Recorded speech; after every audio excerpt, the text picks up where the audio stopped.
सेवा मंडल education society की Shrimati Sunanda Pravin Gambhirchand college of nursing Mumbai के माटुंगा में 18 और 19 अप्रैल 2024 को MUHS राज्य स्तरीय स्पंदन साहित्यिक कार्यक्रम 2024 की गर्व से मेजबानी की। इस कार्यक्रम का उद्देश्य स्वास्थ्य विज्ञान के मांगलिक अध्ययन के बीच उभरते स्वास्थ्य पेशेवरों के सर्वांगीण विकास को बढ़ावा देना और बौद्धिक आदान प्रदान के लिए एक मंच प्रदान करना है। इस कार्यक्रम में राज्य भर के विभिन्न कॉलेजों और विश्वविद्यालयों के लगभग 350 छात्रों ने भाग लिया। प्रतिभागियों की साहित्यिक प्रतिभा और विशेषज्ञता का प्रदर्शन करते हुए प्रश्नोत्तरी, वाद विवाद और भाषण प्रतियोगिताएं आयोजित की गईं। साहित्यिक कार्यक्रम का समापन समारोह 19 अप्रैल को हुआ। इस अवसर पर MUHS की कुलपति lieutenant general Madhuri Kanitkar, vice chancellor professor doctor Milind Nikumbh और SW विभाग के निदेशक डॉक्टर देवेंद्र पाटिल सहित सम्मानित गणमान्य व्यक्ति उपस्थित थे। अन्य उल्लेखनीय उपस्थित लोगों में डॉक्टर नितिन कावेरे, उप निदेशक शामिल थे। रजिस्ट्रार प्रशासन डॉक्टर संजय देशमुख, सह registrar Mumbai RC doctor Swapnil तोरणे, जनसंपर्क अधिकारी और बालू पेंधारकर, मेडिको सोशल ऑफिसर मौजूद रहे। कार्यक्रम में सम्मानित अतिथियों में शामिल हुए सचिन सुशील, वृत्त चित्र फिल्म निर्माता लेखक, और रमेश तांबे, मराठी लेखक। समारोह की अध्यक्षता सेवा मंडल एजुकेशन सोसाइटी के अध्यक्ष डॉक्टर दिलीप त्रिवेदी, माननीय डॉक्टर भरत M पाठक सहित प्रबंधन सदस्यों ने की। सचिव अतुल संघवी, कोषाध्यक्ष एवं डॉक्टर वत्सला त्रिवेदी, प्रबंधन सदस्य। कॉलेज की प्रिंसिपल श्रीमती शिल्पा शेट्टीगा, उप प्रिंसिपल श्रीमती डेल्फिना गुरव और सुश्री नम्रता चोपड़ेका, स्पंदन समन्वयक ने कॉलेज के कर्मचारियों और छात्रों के साथ कार्यक्रम का प्रबंधन किया। समापन समारोह में तीनों प्रतियोगिताओं के परिणाम घोषित किए गए। वाद विवाद प्रतियोगिता के प्रथम पुरस्कार विजेता थे सरकार आयुर्वेद कॉलेज जलगांव, प्रश्नोत्तरी प्रतियोगिता अन्ना साहेब चुडामेन पाटिल, डेंटल कॉलेज धुले और एलोक्यूशन प्रतियोगिता विजेता doctor Rajesh Kamble, dental college Akola. गणमान्य व्यक्तियों ने व्यवस्था की सराहना की और प्रतिभागियों को शुभकामनाएं दी। छात्र और टीम प्रबंधकों के प्रतिनिधियों ने कार्यक्रम की सकारात्मक प्रतिक्रिया साझा की। वहीं समापन समारोह के बाद सभी उपस्थित लोगों को स्वादिष्ट भोजन दिया गया, जिसकी उपस्थित सभी लोगों ने सराहना की। पाक व्यंजनों ने कार्यक्रम के उत्सवी माहौल को और बढ़ा दिया, जिससे सौहार्द और उत्सव की भावना और बढ़ गई। समापन समारोह में तीनों प्रतियोगिताओं के परिणाम घोषित किए गए। वाद विवाद प्रतियोगिता के प्रथम पुरस्कार विजेता थे सरकार आयुर्वेद कॉलेज जलगांव, प्रश्नोत्तरी प्रतियोगिता अन्ना साहेब चुडामेन पाटिल, डेंटल कॉलेज धुले और एलोक्यूशन प्रतियोगिता विजेता doctor Rajesh Kamble, dental college Akola. गणमान्य व्यक्तियों ने व्यवस्था की सराहना की और प्रतिभागियों को शुभकामनाएं दी। छात्र और टीम प्रबंधकों के प्रतिनिधियों ने कार्यक्रम की सकारात्मक प्रतिक्रिया साझा की। वहीं समापन समारोह के बाद सभी उपस्थित लोगों को स्वादिष्ट भोजन दिया गया, जिसकी उपस्थित सभी लोगों ने सराहना की। पाक व्यंजनों ने कार्यक्रम के उत्सवी माहौल को और बढ़ा दिया, जिससे सौहार्द और उत्सव की भावना और बढ़ गई। सर, सबसे पहले तो इस कॉलेज की मैं बहुत शुक्रगुजार हूँ कि उन्होंने ये हमारे विद्यापीठ की, जो आरोग्य विद्यापीठ है Maharashtra university of health science, उनकी तरफ से ये इसका पूरा अरेंजमेंट सारा बहुत बढ़िया तरीके से किया है। यूनिवर्सिटी हमेशा यही चाहती है कि एक विद्यार्थी को केंद्र बिंदु समझ के उनकी जीवन में कुछ हम और पहलू ले आए, ताकि सिर्फ पढ़ाई ना रहे, लेकिन उन्हें प्रोत्साहन और उनकी जोश बढ़ाने के लिए वो एकत्रित आकर इस तरह की प्रतियोगिता में भाग लें। तो इस तरीके से हमारे विद्यापीठ ने यही देखा है कि 5 रीजन्स में अलग अलग करके ज़्यादा विद्यार्थी भाग ले पा रहे हैं। जहाँ की हमारे 600-700 बच्चे हर साल करते थे, और वो भी 1-2-3 साल में एक बार, पिछले 2 साल से विद्यापीठ ने ये हर साल आयोजित किया है। और अब इस साल 2000 से ज़्यादा बच्चे हर रीजन में, सारे रीजन्स मिलके भाग ले रहे हैं। तो एक 2-3 आइटम, जैसे डांस ड्रामा एक जगह रखा है, लिटरेरी फेस्टिवल यहाँ पे मुंबई में हुआ, तो इस तरीके से नाटक, डांस अमरावती में हो रहा है, तो इस तरह कोल्हापुर में भी होगा। तो ये जो है, और इसके लिए पूरी विद्यापीठ की जो डिपार्टमेंट ऑफ स्टूडेंट वेलफेयर है, उनकी तरफ से ये आयोजित होता है। प्रोवीसी हमारे इसके ओवरऑल कोऑर्डिनेशन होते हैं, और हम यही चाहते हैं कि बच्चे इनमें पार्ट लें, उनका जोश बढ़े, उन्हें एक अपॉर्चुनिटी मिले अरेंजमेंट्स और क्योंकि ये सब की जो अरेंजमेंट की है वो स्टूडेंट कोऑर्डिनेटर्स ताकि टीचर्स की मदद से वो भी सीख रहे हैं कि ऑर्गेनाइज कैसे करें। तो इस तरीके से आर्ट और साइंस इनका यहाँ पे तालमेल हो रहा है और बच्चों को बहुत सारी अपॉर्चुनिटीज़ मिल रही हैं। एक टैगलाइन दिया गया रिदम, आप उसे कितना मानते हैं कि लाइफ में वो कितना ज़रूरी है? बहुत ज़रूरी है।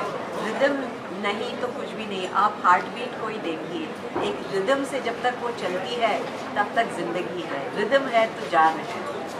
मैसेज क्या देना चाहेंगे बच्चों को, खास करके इस तरीके से जो जितने बच्चों ने भाग लिया वो आज सब जीते हैं, क्योंकि वो यहाँ तक पहुँचे हैं तो ऑलरेडी जीत चुके हैं। और जो नहीं पहुँचे हैं उनको मैं प्रोत्साहित करूँगी कि अगले साल ये मौका मत छोड़िएगा। स्पंदन 2024 हा महाराष्ट्र आरोग्य विज्ञान विद्यापीठाचा हा एक दरवर्षी आपण अरेंज करणारा कल्चरल इव्हेंट आहे आणि गेल्या वर्षापासून महाराष्ट्र आरोग्य विज्ञान विद्यापीठाने 5 झोनमध्ये हा कार्यक्रम आयोजित केलेला आहे, ज्याच्यामध्ये आपण यावर्षी ललित कला धुळ्यामध्ये घेतली, साहित्य कला आपण आज मुंबई इथे माटुंगा कॉलेजला घेतली, नृत्यकला ही कोल्हापूरला होणार आहे, नाट्यकला अमरावतीमध्ये होणार आहे। तर अशा विविध आपण कला प्रत्येक झोनमध्ये घेऊन जास्तीत जास्त विद्यार्थ्यांना यामध्ये कसं सहभाग घेता येईल आणि एका विद्यार्थ्याला समजा सगळ्याच कलांमध्ये जरी भाग घ्यायचा असेल तरी त्याला संधी उपलब्ध आहे, कारण याच्यामध्ये आपण 5 झोनमध्ये 5 वेगवेगळ्या दिवशी आपण ही कला घेतो आहोत, जेणेकरून त्याच्या कला गुणांना वाव मिळू शकेल असं आमचं एक विद्यापीठाचं महत्त्वाचं हा कार्यक्रम अरेंज करण्यामागचं उद्दिष्ट आहे। सर, नेहमीच विद्यार्थी खूप डिप्रेशनमध्ये असतात अनेक गोष्टींना घेऊन। आता जसं वातावरण सगळं पण बघतोय तर अनेक गोष्टींचं डिप्रेशन कुठेतरी विद्यार्थ्यांमध्ये दिसतं, तर त्याकडे लक्ष याकडे वळवण्यासाठी आणि ह्याला वाव देण्यासाठी आपल्या माध्यमातून कसा प्रयत्न होतो? आता आपण बघितलं की प्रत्येक वेळेस एका ठिकाणी आपण बसलो आणि एकाच ठिकाणी अभ्यास करत राहिलो तरी आपल्यामध्ये जी काही ऊर्जा असते तर ती सीमित राहते। ज्यावेळेस आपण विविध ठिकाणी आपण स्वतंत्र एकत्र येऊन काम करतो, वेगवेगळ्या फील्ड्समधल्या व्यक्ती म्हणजे जसं आयुर्वेद असेल, ॲलोपॅथी असेल, होमिओपॅथी असेल, नर्सिंग असेल आणि अलाइड सायन्सेस आहेत, ह्या सगळ्या विद्यार्थ्यांना आपण एकत्र आणण्याचं हा एक प्रभावी आपलं मार्गदर्शन आहे आणि याच्यातून आपण कलागुण जोपासण्याबद्दल आणि मानसिक आरोग्य त्यांचं कसं सुधारेल आणि ह्या 4 दिवसामध्ये एकत्र येऊन त्यांना पुढे त्यांची दिशा सुधारण्यासाठी मदत होईल याचाच प्रयत्न आपण करत आहोत। विद्यार्थ्यांना काय मेसेज? याच्यामध्ये सगळ्यात महत्त्वाचं आहे की नुसतंच अकॅडमिक वर्क करता करता आपल्या कलागुणांना वाव कसा देता येईल यासाठी त्यांनी प्रयत्नशील राहावं आणि स्पंदनसारख्या कलागुणांमधून आपण पुढे राज्यस्तरीय युवा महोत्सव जो आहे इंद्रधनुष्य याच्यामध्ये सहभाग घेऊन विद्यापीठाचं नाव रोशन करावं।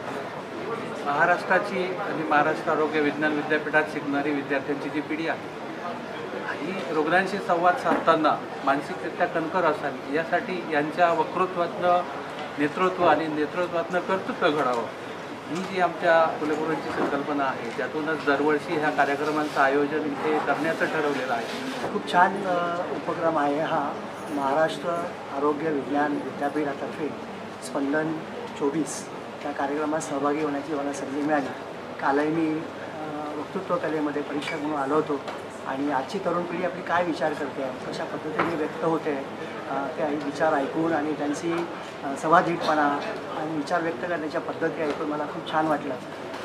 असं म्हणतात की जर तुम्ही 4 पैसे कमवत असाल तर 2 पैसे ते तांदूळ विकत घ्या आणि 2 पैशाचं एक फूल विकत घ्या। तांदूळ तुम्हाला जगवेल आणि फूल हे कसं जगायचं शिकवेल। त्यामुळे माणसाच्या जीवनात कला ही फार आवश्यक आहे। तर हा जो उपक्रम विद्यापीठातर्फे चालवला आहे फार महत्त्वाचा आहे। जसं जेवणात मीठ असते तसे जीवनात कला ही फार महत्त्वाची असते आणि हा उद्देश सफल झाला असं मला वाटतं, कारण इतक्या पद्धतीने आणि इतक्या उत्साहाने मुलं भाग घेत आहे, मध्ये आपले विचार व्यक्त करत आहेत, वेगवेगळ्या स्पर्धांमध्ये भाग घेत आहेत। खरंच निश्चित असं उत्तम भविष्य आपल्या देशातल्या तरुणांना आहे असं मला वाटतं। आज यहाँ पे मार्गदर्शन किया, हमारे चाहने वालों के लिए क्या कहना चाहेंगे कि ये शब्द और कला दोनों लोगों को कितना जोड़ता है? मनुष्य हा समाजप्रिय प्राणी आहे, तो एकटा राहू शकत नाही, त्यामुळे संवाद कला ही फार महत्त्वाची आहे। असं म्हटलं जातं की माणसाची मुलं शाळेमध्ये जातात ते फक्त 2च विषय शिकायला, एक म्हणजे गणित आणि दुसरी म्हणजे भाषा. गणिताने तर्कबुद्धी वाढते आणि भाषेने संवाद कला वाढते आणि त्यामुळे भाषा येणं फार महत्त्वाचं आहे. पण दुर्दैव असं आहे की भाषेकडे आणि गणिताकडे फार दुर्लक्ष होतं आजच्या काळात, विशेषतः भाषेमध्ये फारच होतं आहे. त्यामुळे जे अंतर्गत कलह निर्माण होत आहेत, आपापसातले मतभेद, गैरसमजातून निर्माण झालेले, हे केवळ संवादाचा अभाव हे जास्त महत्त्वाचं आहे. आज आपली कुटुंब व्यवस्था जरी आपण बघितली तरी खूप हेवेदावे दिसत आहेत. कारण नात्यामध्ये सुसंवाद असायला हवा, तर संवादाचं वंगण आवश्यक असतं. तर म्हणून ही भाषा ही फार महत्त्वाची आहे आणि अशा कार्यक्रमातून, सांस्कृतिक कार्यक्रमातून साहित्य, कला, भाषा यांना उजाळा मिळतो आणि लोक एकत्र येतात. हे खरं त्याचं माणसाच्या जीवनात फार महत्त्वाची गोष्ट आहे. शब्द और कला दोनों लोगों को कितना जोड़ता है? मनुष्य हा समाजप्रिय प्राणी आहे, तो एकटा राहू शकत नाही. त्यामुळे संवाद कला ही फार महत्त्वाची आहे. असं म्हटलं जातं की माणसाची मुलं शाळेमध्ये जातात ते फक्त दोनच विषय शिकायला, एक म्हणजे गणित आणि दुसरी म्हणजे भाषा. गणिताने तर्कबुद्धी वाढते आणि भाषेने संवाद कला वाढते आणि त्यामुळे भाषा येणं फार महत्त्वाचं आहे. पण दुर्दैव असं आहे की भाषेकडे आणि गणिताकडे फार दुर्लक्ष होतं आजच्या काळात, विशेषतः भाषेमध्ये फारच होतं आहे. त्यामुळे जे अंतर्गत कलह निर्माण होत आहेत, आपापसातले मतभेद, गैरसमजातून निर्माण झालेले, हे केवळ संवादाचा अभाव हे जास्त महत्त्वाचं आहे. आज आपली कुटुंब व्यवस्था जरी आपण बघितली तरी खूप हेवेदावे दिसत आहेत. कारण नात्यामध्ये सुसंवाद असायला हवा, तर संवादाचं वंगण आवश्यक असतं. तर म्हणून ही भाषा ही फार महत्त्वाची आहे आणि अशा कार्यक्रमातून, सांस्कृतिक कार्यक्रमातून साहित्य, कला, भाषा यांना उजाळा मिळतो आणि लोक एकत्र येतात. हे खरं त्याचं माणसाच्या जीवनात फार महत्त्वाची गोष्ट आहे. स्पंदन 2024 ये जो आज का इवेंट है, ये बहुत ही महत्वपूर्ण इवेंट है और इसे बहुत ही बखूबी से, बहुत ही अच्छे तरीके से यहाँ पे ऑर्गेनाइज किया गया है. मेडिकल नर्सिंग फील्ड में के जितने भी छात्र हैं, हमारे विद्यार्थी मित्र हैं, वो समाज के लिए आगे चल के बहुत अच्छी आरोग्य सेवा प्रदान करते हैं. और हमने देखा है कि कुछ ऐसी भी परिस्थितियाँ आई है कि उनका बहुत मुसीबत का सामना, जैसे कोविड के टाइम में उनको सामना करना पड़ा और बहुत स्ट्रेस और बहुत इस वजह से उनको गुजरना पड़ता है ताकि अच्छी तरह से सेवा दी जाए. तो ये जो होता है उसके साथ में ही इनको अपने रिलैक्सेशन के लिए सृजनशीलता का एक अवसर जो मिलना चाहिए होता है, जिससे वो अपने कला गुणों को डेवलप करें अच्छी तरीके से. मैं समझता हूँ कि आज का जो इवेंट है और आज के जो ये ऑर्गेनाइजेशन यहाँ पे किया गया है, ये बहुत ही एक अच्छा जरिया है कि स्टूडेंट लोगों को उसमें से अपनी कला को विकसित किया जाए और उसको उनको प्रोत्साहन मिले कि सामने, आप सभी के सामने, हमारे सामने उसको प्रस्तुत किया जाए. तो ज़रूर ये बहुत अच्छी बात है और मैं बहुत ही अभिनंदन करना चाहूँगा सारे मैनेजमेंट का, सारे कोऑर्डिनेटर्स लोगों का. Thank you.